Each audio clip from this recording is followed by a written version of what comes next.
finalizing a three-team trade. That's going to send Russell Westbrook to the Jazz and acquire D'Angelo Russell from the T-Wolves. Malik Beasley and Jared Vanderbilt would also go to L.A., while the Timberwolves would receive Mike Conley and draft picks.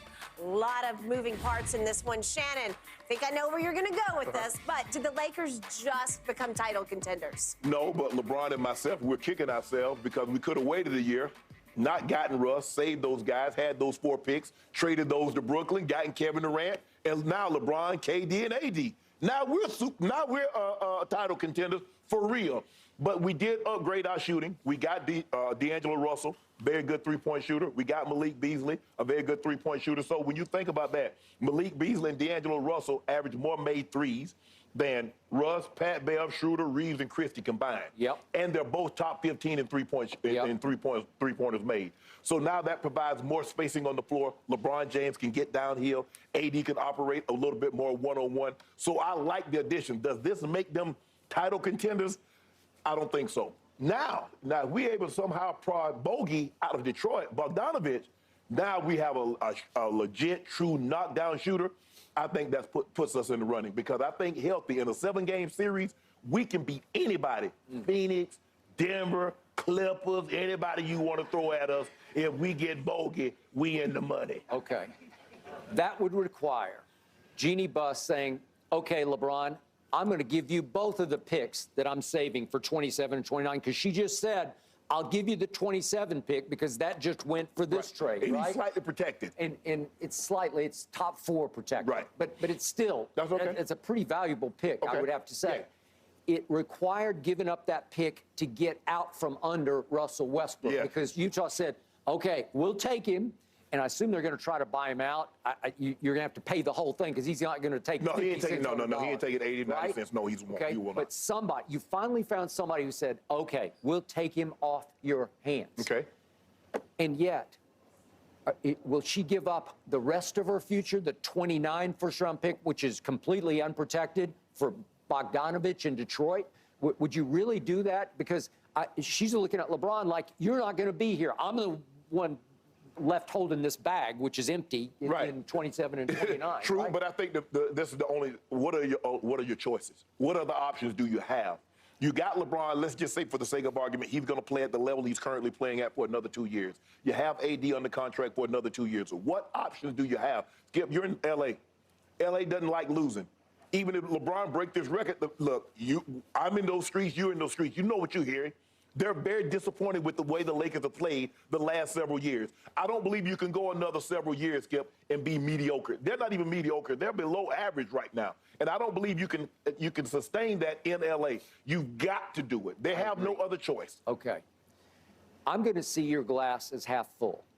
I do give you a shot at making a run at winning the West, because I have that much respect left for a LeBron James who's not having, as yet, that much impact on the one-loss record, on the actual scoreboard. Correct.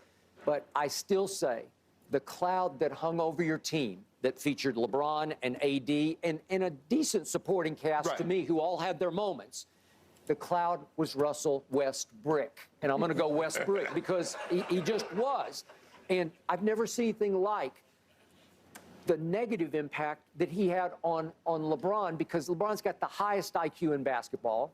And I think it tore his competitive, high IQ soul out every night, having to watch the turnovers created by that man Westbrook. Yeah. Because we do blooper reels every day on the show because they were comically sad. Right. They were so bad that I kept telling you, church league players would get yanked out of the game. Some 14-year-old get yanked out of the game for those kind of turnovers. Well, watching what he does, watching the way he turns the ball over in person, television doesn't do it justice. It doesn't. Because he's looking at LeBron like this and throw the ball. I'm like, hey, hold over there. What are you doing?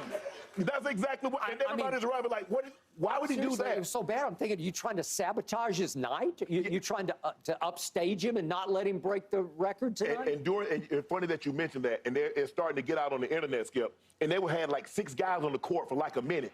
And they tried to sub Russ out, but Russ didn't want to come out. And he took his time getting off the court. And D. Ham looked at him, but they said they had tense words at the half. They did. Okay. I wonder if that sped up the process of Russ being moved, because now all of a sudden, bro, I give you credit. You swallowed a lot of your pride. You started coming off the bench and you were playing well. But at the end of the day, when I sub you out, don't linger on. Get your butt off the court and come sit down. Well, even when they were playing and lost at Jen's team on Saturday night, right? After the game, Russ was asked, where were you in the fourth quarter? You know, I go up and I ride the bike up in the tunnel. You ride the bike in the fourth quarter? What if Darvin says, get in the game? Wait, Russ is, where is Russ? Right. Oh, he's up on the bike. He didn't want to go in the game because he was mad that he didn't start the fourth quarter. Right. So he goes and pouts and sulks up on the bike. My point is, he's constantly a problem for Darvin Ham. I think Darvin Ham's the most relieved human on earth today. I don't have to deal with the Westbrook problem on a daily, nightly basis because he sees himself as the walking triple-double Russell Westbrook. Right. And he can't get it through his head that per 36 minutes in turnovers, he was running away with the lead in the league. So he is the biggest turnover machine in the NBA, and he was the dead last three-point shooter in the NBA until the other night. And out of the blue, he makes 4 in the game because he was the only one who wasn't watching LeBron. He was just playing his solo style of basketball, right? Right. Okay? But he's still sub 30%. I think he's second now from the bottom in three-point shooting. My point is, you can't live with leading the league in turnovers, worst three-point shooter. It's such a terrible combination, this double jeopardy that I think it was eating LeBron up. I think it was destroying the basketball team, and the rookie head coach was having nothing but problems. So I think now that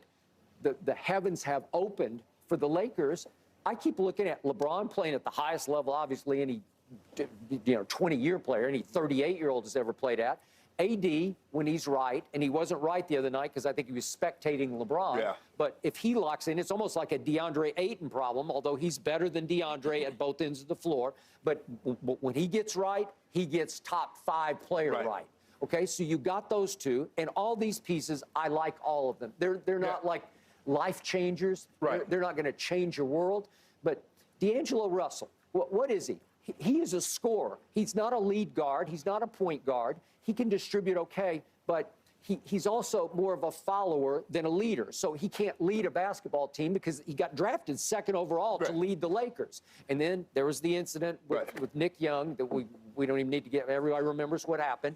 And Magic Johnson said, that is enough. Yeah. You are out of here. Right. You just violated the ultimate code, like the code, like you said, right? Yes. You cannot do that. You are gone. And he bounces around. He ends up in Minnesota. But I'm looking at his numbers that he put up in Minnesota. They're very good. He'd average 18, 16. He can get you 18 a game.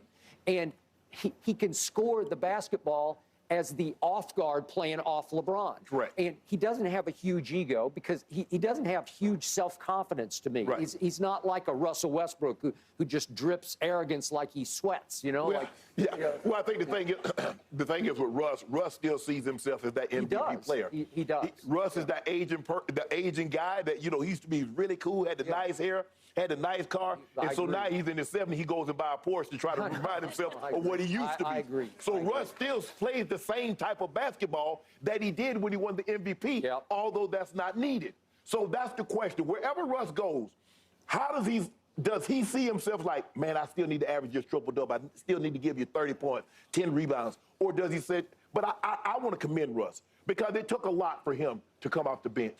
That says a lot about him that he was willing to sacrifice for the betterment of the team. Although Darvin convinced him, you can win another award. You can be sixth man of the year. Well, I think Darvin convinced him you could either come off the bench or you can come off your couch. Yeah, right. Those are your two options. Now, you're going to get paid either way, but one of them makes you look really bad. And the other says that Russell Westbrook is a team guy. Okay. Because that did more, him coming off the bench did more for Russ, and he doesn't know it, than anything that he's ever done. Because everybody said he was a solo act. It was all about him.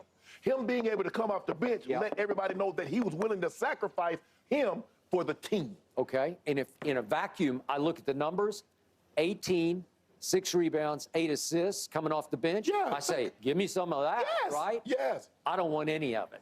I don't. I don't want any of it. Well, no, I'm serious. Man, you talking about give you something, now you don't want none. Okay, because it comes with the Russell Westbrook package. Yeah. And it's a hard package to live with. Yeah. it's hard on your basketball team in general. Because to your point, he looks in the mirror and says, it's the MVP. Yeah. I'm the MVP. Yeah. Don't you guys, you understand? I'm the MVP. Skip, look, the numbers are going to be there, but you just know they're going to come with some. Like, Russ, how do you miss 2 layups a game where you shoot the ball clear over the rim? How do you turn the ball? How do you look directly at the man that you want to throw the ball to and throw it completely out of bounds? I don't know. But you have to accept that that's who he is. We both agreed last year. This is the worst pair of hands on a point guard you've ever seen, ever. Yeah. He can't hold on to the basketball.